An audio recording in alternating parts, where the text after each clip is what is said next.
It is extremely frustrating that when I see women for prolapse, no one tells them that this one thing can make their prolapse so much worse. They're told about, oh, maybe you should stop lifting, maybe you should stop doing this, stop running. But no one tells them that constipation is a huge factor in their prolapse symptoms and even can make prolapse worse in some cases. So now I'm telling you, if you are constipated and you have a prolapse, we have to take care of the constipation to better give you relief from prolapse symptoms and also to decrease the chance of worsening your prolapse. So you may be wondering, why is constipation such a big deal when it comes to prolapse? Well, it's a big deal because if you're constipated, what is one thing that you do to try to get the poop to come out? You probably hold your breath and bear down and you're straining, trying to force the poop to come out of the rectal region. Well, this breath hold is changing the pressure within the abdominal region and putting more pressure on the pelvic floor. Now, having pressure on the pelvic floor isn't the problem, but it's what your body does in response to the breath hold and the bearing down that you're doing.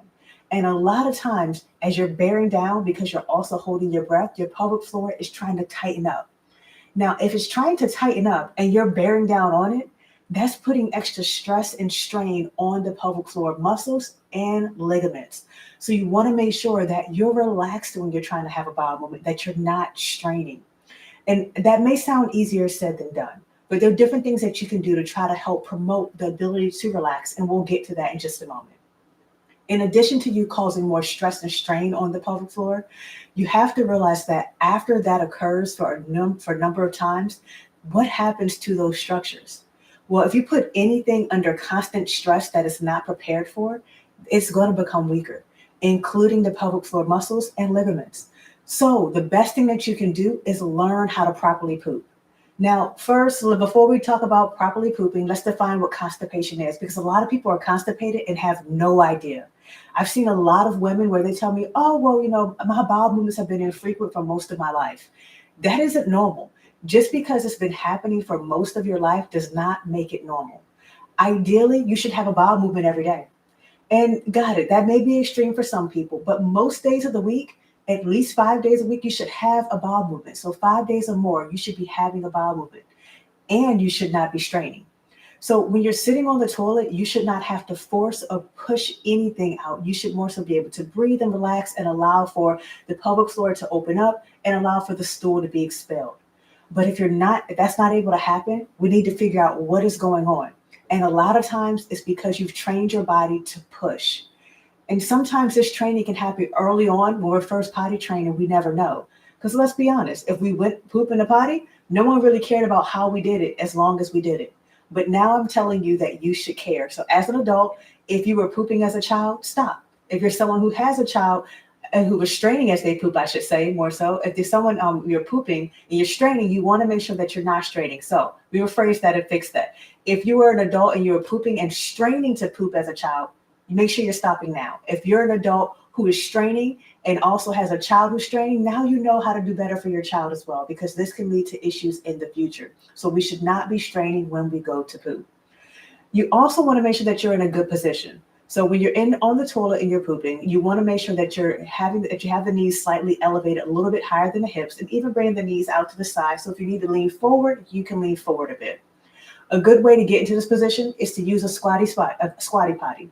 You can also use like a small step stool or even books, suitcase if you're on vacation, anything that you can use to get your hips a little bit lower than your knees so the knees elevated above that in that position. Another key factor is how long are you spending on the toilet? If you are spending more than 15 minutes on the toilet, we have a problem because this is not meant to be an all-day activity. You should be on the toilet for less than 15 minutes. And if you're there longer than that, then you're increasing your risk of hemorrhoids, which is going to make constipation worse. And you're also increasing the pressure placed upon the pelvic floor. And if these muscles, I already told you, if they have too much pressure and they're not prepared or equipped for that, they're going to become weaker. So that strength, that even the sitting process, depending on how long you're sitting, can be stressful to those muscles. So if we're going to address prolapse, we have to address the constipation piece. Because now that I've told you what happens with constipation and how you can put strain on those muscles, generally speaking with prolapse, the goal is to try to help strengthen the pelvic floor muscles. Well, if every time you go to poop, you are putting more strain on those muscles, and then later on you're trying to strengthen, those two things may not be working well together. So first, learn how to relax, learn how to ease the tension placed on the pelvic floor, and then go about properly strengthening. So next time you're on the toilet, make sure that you're not sitting longer than 15 minutes. If you are, get up and try again later. But also make sure you are relaxing. So you should not be sitting and bearing down, holding your breath, and pushing with all your might in order to release stool. Some other things that may help you to minimize constipation is get moving. You should be walking, you should be moving, participating in activity. If swimming is your thing, then get moving with swimming, biking, whatever it may be, running. You just want to make sure that you are exercising, because we know that exercises in itself can help to allow for better digestion. You also want to make sure that you have good mobility at your hips. Why? Because if you're moving well in the hips, that can make positioning on the toilet a little bit easier. It also can make relaxing your pelvic floor easier. So if you're someone who's not stretching, start today. You want to make sure that you are stretching. And there's certain stretches that you can do that also can help promote digestion as well. So we talked about exercise and we talked about stretching. There's some things dietary wise that you want to take in consideration when it comes to relieving constipation so you can combat your prolapse symptoms. You have to drink water. If you are dehydrated, one, your muscles are not happy, and a good portion of the pelvic floor, muscular component. So you want to make sure that you're getting enough water and that you are well hydrated.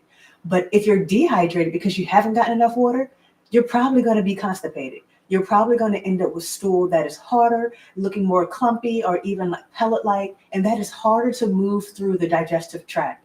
If stool is harder to move through the digestive tract, guess what your body's going to do? You got it. You're going to start pushing and straining. So you have to make sure that you're well hydrated. In addition to that, a lot of Americans, we don't get enough fiber. So fiber is going to be key. You want to get different types of fiber.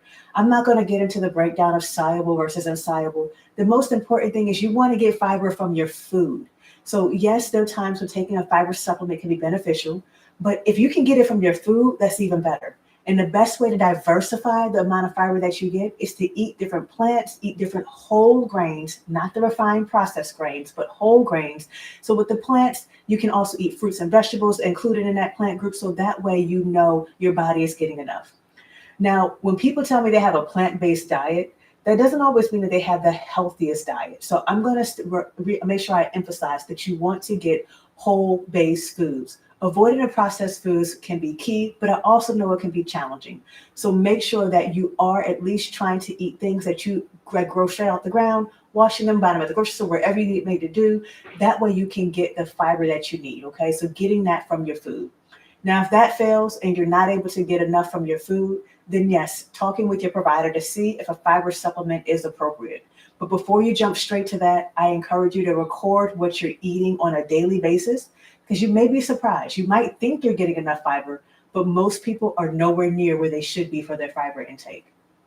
And also, last but not least, when it comes to understanding constipation, we talked about how water is important, how food is important, and how exercise is important. But also don't forget, sleep is important. If your body is stuck in a fight or flight mode because it's stressed out, you're probably not sleeping well. So you want to make sure you're taking in the necessary steps so that way you can manage your stress and sleep better. Because if you're not sleeping well, stress is going to get worse. When stress gets worse, guess what slows down? Digestion. So you have to make sure that you're taking into account the different lifestyle techniques and management tools that you can do to combat constipation. Because if you can fix constipation, a lot of times you can prevent your prolapse symptoms from feeling worse or even the prolapse itself from worsening. So make sure you're not constipated. If your provider has not talked to you about your bowel habits and you have prolapse, make sure you bring it up at your next visit, because this is something, unfortunately, that does not get enough attention, but it is so very important when it comes to managing prolapse symptoms.